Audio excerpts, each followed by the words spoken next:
Sejam todas bem-vindas, bem-vindos e bem-vindas para mais uma edição do seu Paraíba Feminina News, o Paraíba Feminina agora no YouTube. Antes de continuar o vídeo, não se esqueçam de se inscrever, não se esqueçam de dar like. Depois que o vídeo terminar, deixe seu comentário. Não se esqueça da nossa contribuição, que é tão importante para a gente. Pelo Apoia-se, apoia.se/Paraíba Feminina. Ou, se sobrar aquela graninha no final do mês, passou carnaval, né? Pelo Pix, bbfeminina@gmail.com. Por esse e-mail você também pode mandar suas sugestões de pauta, sugestões de vídeo, crítica, reclamação.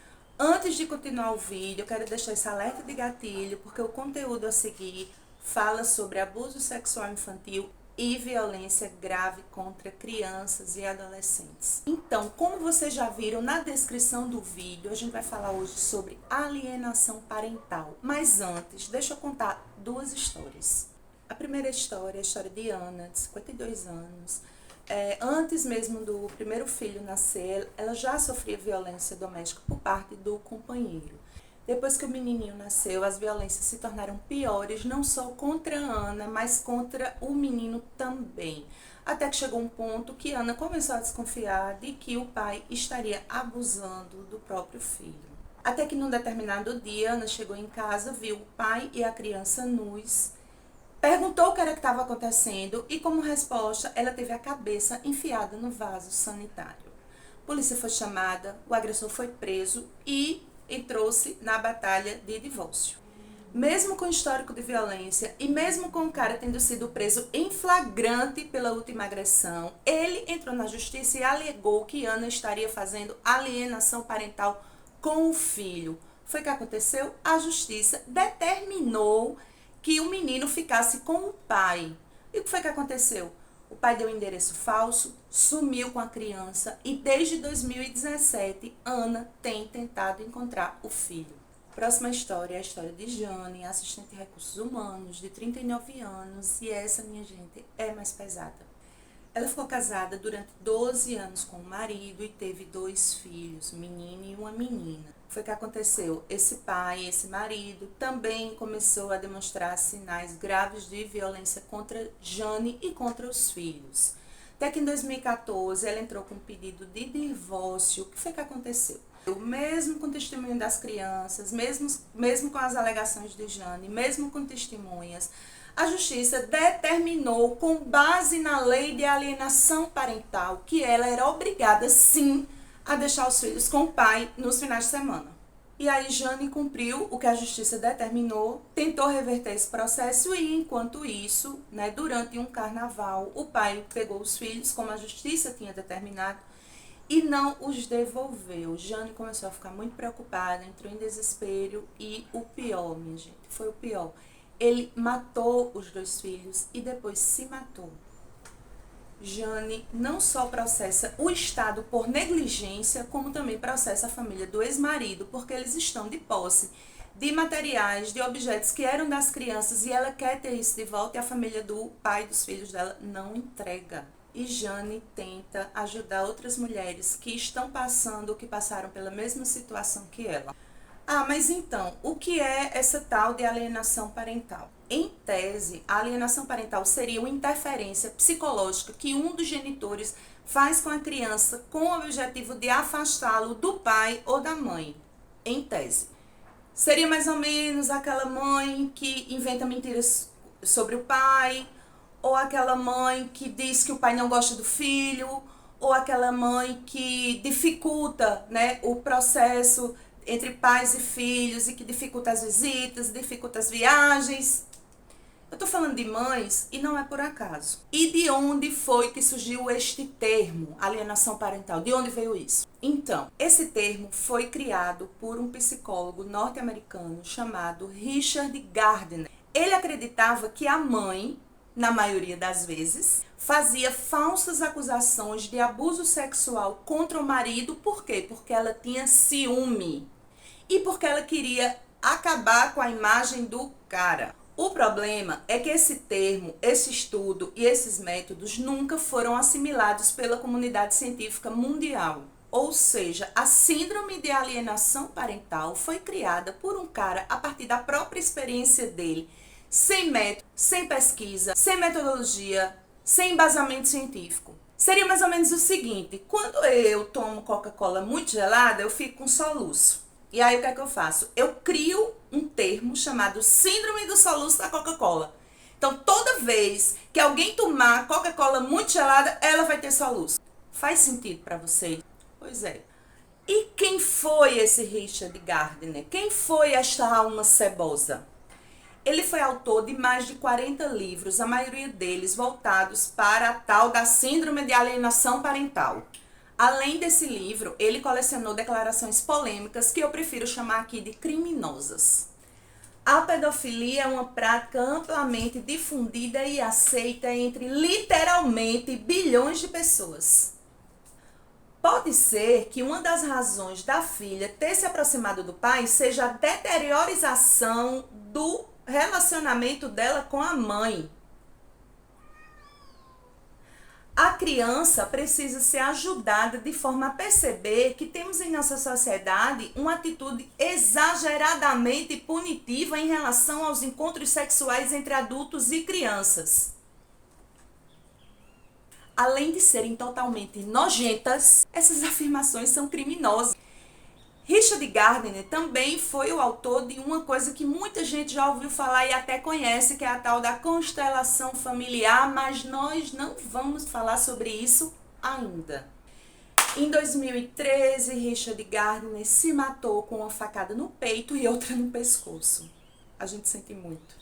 Agora vamos lá. Como foi que surgiu a tal da Lei de Alienação Parental? A Lei 12.318 de 2010. Ela surgiu, na teoria, como uma coisa muito singela: proteger crianças e adolescentes dos abusos psicológicos dos pais. E o que seria essa violência psicológica, de acordo com o que está lá na lei? Dificultar o acesso da criança com o pai ou com a mãe, mudar de endereço sem apresentar justificativa ou sem comunicar, apresentar falsa denúncia de abuso ou de violência. Acontece que, na prática, essa lei tem sido usada sistematicamente para proteger pais abusivos e tirar a guarda de filhos de suas mães, sem uma análise criteriosa dos atores da justiça envolvidos com o caso. A gente tem um problema que os abusos sexuais contra crianças e adolescentes são muito difíceis de serem provados. Esse tipo de crime acontece quase sempre em casa, escondido de todo mundo, é óbvio. Muitas vezes não deixa marcas nem ferimentos. A janela para se colher material genético, quando é o caso, ela é muito curta. Então, por exemplo, se o pai pega o filho na sexta-feira para devolver na segunda, dá tempo o abuso ter ocorrido, dá tempo ter tido material genético, mas não dá mais tempo para apurar, não dá mais tempo para provar. E os depoimentos em crianças pequenas são muito difíceis de serem conseguidos. Você imagina o que é uma criancinha de 2 anos, de 1 ano e meio, tendo que falar sobre isso. Então fica fácil para a defesa do acusado dizer que a criança está inventando e principalmente dizer que é a mãe que está colocando aquilo na cabeça do filho.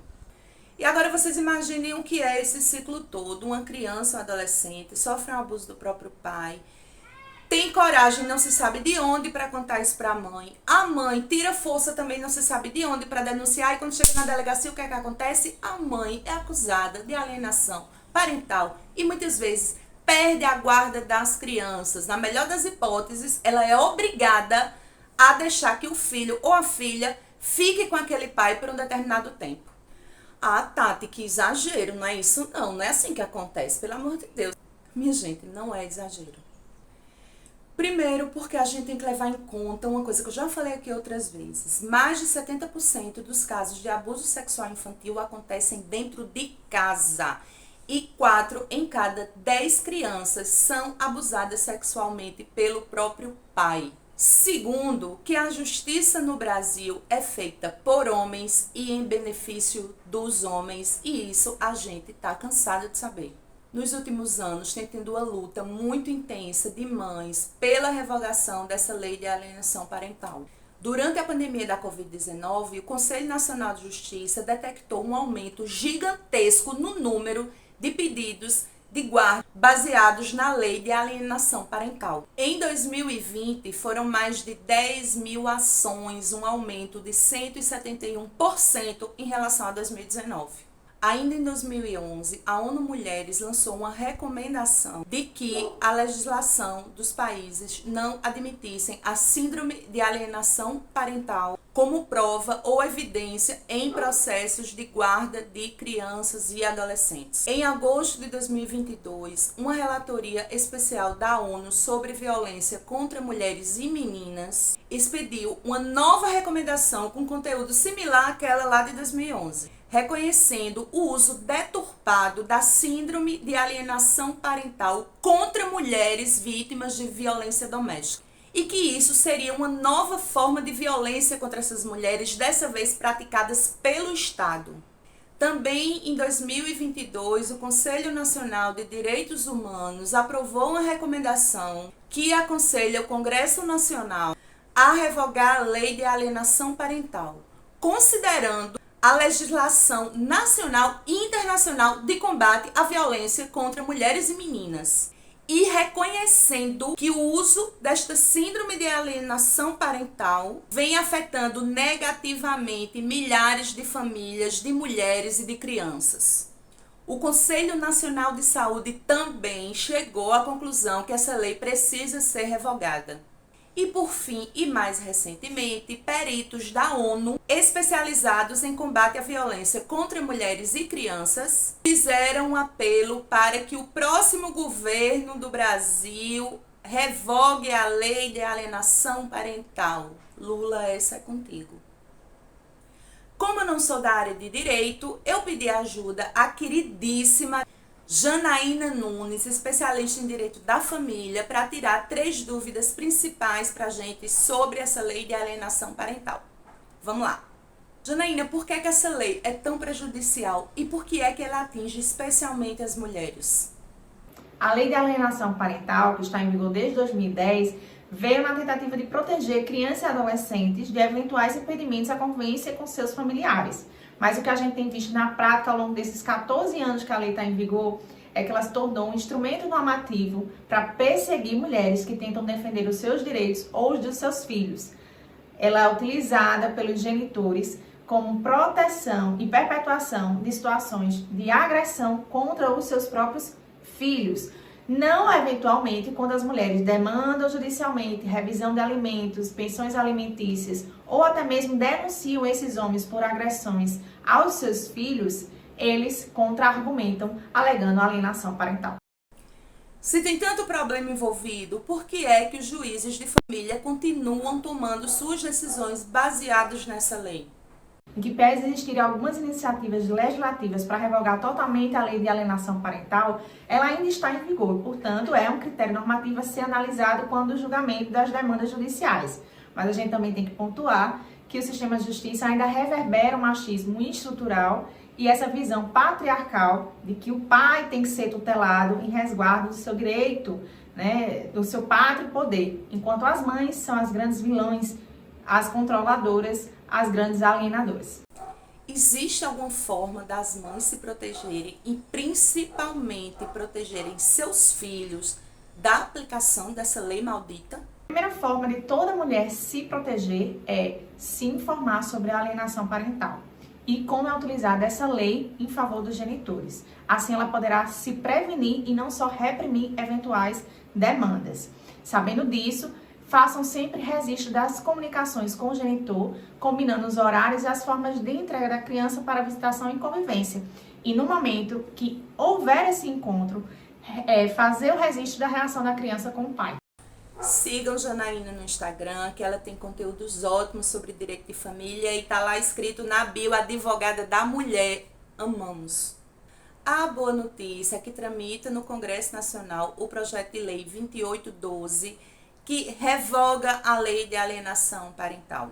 Ela é da autoria das deputadas Sâmia Bonfim, Fernanda Melchiona e Vivi Reis, todas do PSOL.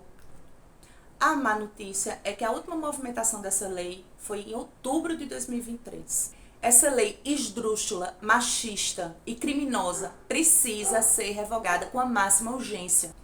Precisamos de mecanismos que protejam crianças e adolescentes de pais e mães abusivos? Precisamos sim, é claro que a gente precisa disso. Porém, isso precisa ser feito com debate sério, que envolva profissionais diretamente ligados a essa pauta. Operadores do direito, médicos, psicólogos, assistentes sociais, até professores, trabalhadores da educação e sociedade civil. Só que isso numa discussão séria e baseada especialmente no bem-estar das crianças e adolescentes. Não é para ser feito com prosetelismo. Não é para ser feito no campo do debate religioso. Eu vou deixar aqui na descrição do vídeo todos os links das matérias que eu citei, inclusive com as 2 primeiras histórias que eu contei no início do vídeo. Vou deixar também o projeto de lei das deputadas que está em tramitação para vocês darem uma lida e se informarem. Também vou deixar o link do podcast Ciência Suja, que fala sobre a alienação parental de uma forma extremamente didática. Vale a pena ouvir. E você conhece alguém que já passou por isso, que foi vítima disso? Você já foi vítima disso? Deixa aqui no comentário tua opinião, tá bom? Então a gente fica por aqui, até semana que vem e não esqueçam de dar like e se inscrever no canal. Até a próxima!